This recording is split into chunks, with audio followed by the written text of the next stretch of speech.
Every human life reaches a threshold where knowing is no longer enough. You've read the books, listened to the talks, prayed the prayers, but something in you wants to feel it now, not just understand it. That hunger is the beginning of resurrection. Neville Goddard called it assumption, the inner act of claiming a state of consciousness until the world bends to it. He wasn't speaking about fantasy or denial. He was describing the neurobiology of creation. When an imagined end state feels more real to the nervous system than external evidence, the brain begins to reorganize itself around that image. Joe Dispenza's studies describe this process scientifically. Focused attention plus elevated emotion equals neurological and electromagnetic change. Every thought produces a chemical. Every emotion calibrates your heart's electromagnetic field. Together, they instruct your body who you believe you are. This is the principle behind quantum resurrection. Not a supernatural miracle, but a biological one. It's not about returning to an old life. It's about letting a higher identity take root until your cells, breath, and perception align with it. Faith, then, becomes measurable. It's the ability to hold a coherent internal frequency until the external field reflects it. It's the nervous system learning the language of trust. Think of it as a four-step design of consciousness: image, inner sense, integration, incarnation. You form the image, the vision. You feel it through inner sense, the emotional language of the body. You integrate it through repetition, and you incarnate it. The state becomes behavior, and behavior becomes evidence. Resurrection, in that sense, is not an event. It's a calibration. It's the nervous system remembering what the soul never forgot. The brain is an organ of prediction. It doesn't live in the present. It projects the future through the lens of the past.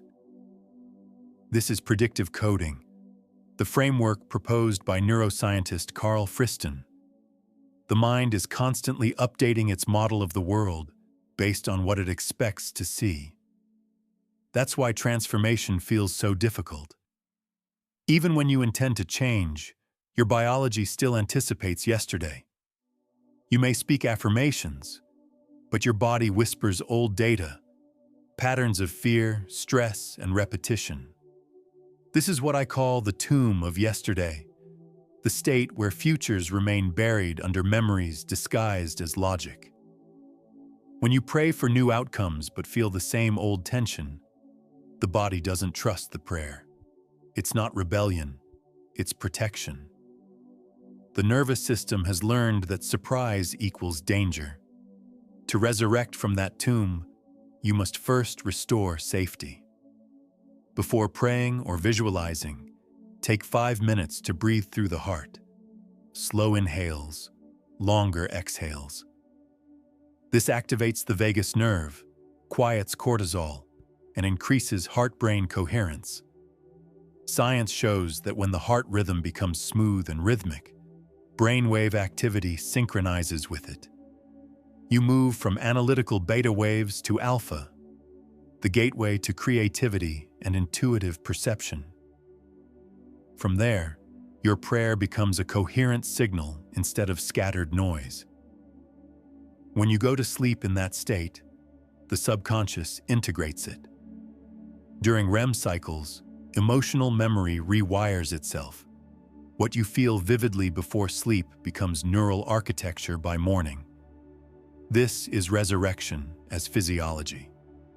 The stone rolls away in silence through breath, coherence, and repetition.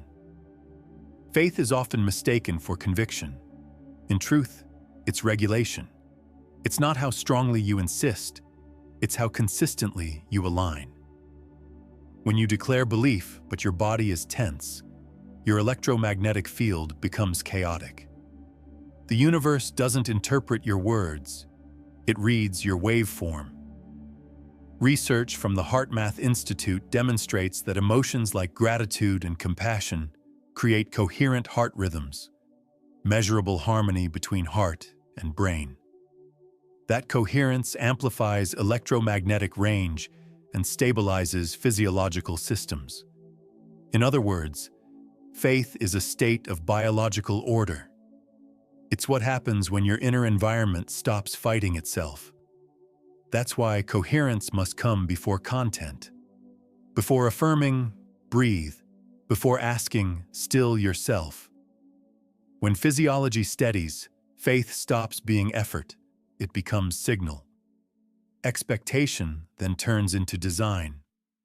The Pygmalion effect, documented by psychologists Rosenthal and Jacobson, shows that belief itself can shape outcomes by influencing perception, behavior, and even the responses of others. Your consciousness literally biases the field around you. But there's a trap: dopamine-based faith. It's the constant chase for signs, the addictive need for validation. Dopamine spikes make you feel hopeful briefly, but collapse coherence soon after. Real faith has a slower rhythm, serotonin, not adrenaline. It's peace, not thrill. Spiritual practice becomes effective only when turned into liturgical neuroscience. Sacred repetition done with awareness. Each repetition strengthens neural myelination and stabilizes the emotional body. You are teaching your system what trust feels like until it no longer requires proof. Faith is coherence sustained under uncertainty. When the body feels safe inside the unknown, that is belief embodied. Surrender is not the opposite of wisdom. It is its evolution. The cognitive brain loves control because prediction feels safe. But true intelligence, spiritual and neural, appears when prediction pauses. Only then can new data emerge. This is the science behind faith. The active inference model in neuroscience explains that perception and behavior aim to minimize surprise. But when you stop trying to predict and allow uncertainty, you access a higher intelligence that reorganizes reality for you. Surrender, therefore, is an act of neural humility. It's the moment when the ego stops guessing and starts listening. Try this after prayer. 2 minutes of stillness, no checking, no planning. Let the silence hold you. This brief pause activates the prefrontal cortex's regulation of the amygdala, reducing anxiety and increasing creative insight. The state of graceful waiting is not passivity, it's precision. It keeps your energy coherent while the field aligns unseen variables. Be still and know is both scripture and science. When the brain enters alpha-theta waves, perception expands, intuition heightens, and the nervous system shifts from defense to creation. This is where divine intelligence and biology merge. The old paradigm taught that surrender meant losing control. In truth, surrender is the intelligence that allows the field to finish what your effort began. Every thought and emotion carries a measurable electromagnetic pattern. When you hold resentment or guilt, that pattern becomes incoherent. The field loses symmetry, and your physiology mirrors that chaos. Chronic guilt activates the stress axis, HPA, hypothalamic pituitary adrenal, flooding the body with cortisol. You start to live in a loop of tension that feels moral but is actually metabolic. Forgiveness, then, is not sentiment, it's biochemistry. When you forgive, the amygdala relaxes, the vagus nerve activates, and heart rate variability increases, the hallmark of emotional flexibility. In the language of energy, forgiveness is electromagnetic hygiene, clearing static so new information can pass through. In spiritual language, it's releasing charge back to light. A simple practice. Close your eyes, breathe through the heart, and whisper, "I place this memory in the light." Repeat until the body stops contracting. This is emotional rescripting, used in trauma therapy, turning a painful image into a signal of peace. Theologically, the cross represents this exact process, the transformation of pain into coherence. It's not divine punishment, it's divine physics.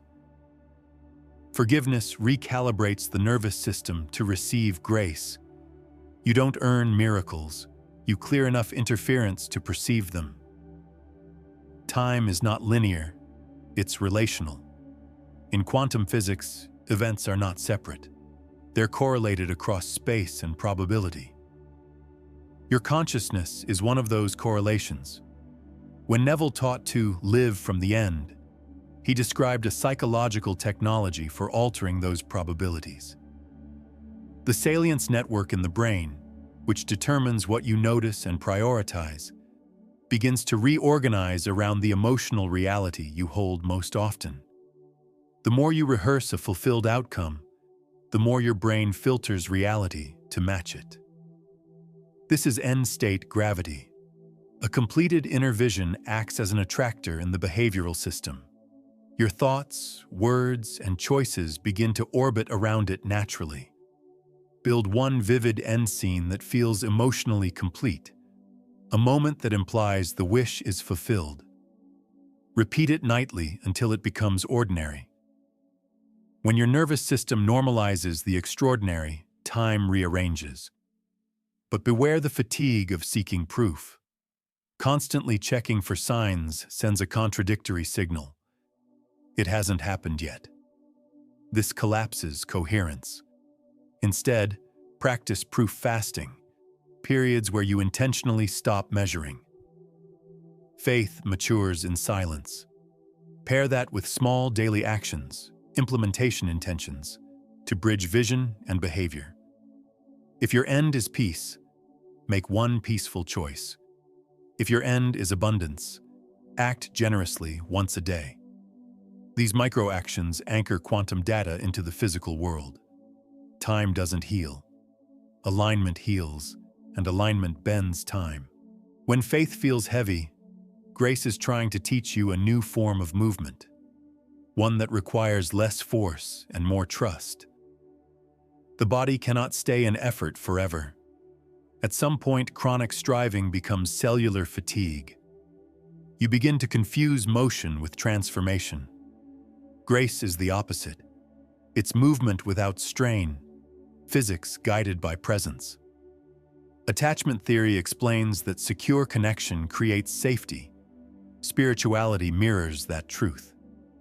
When you feel held by God, by life, by love, the nervous system downshifts from vigilance to openness.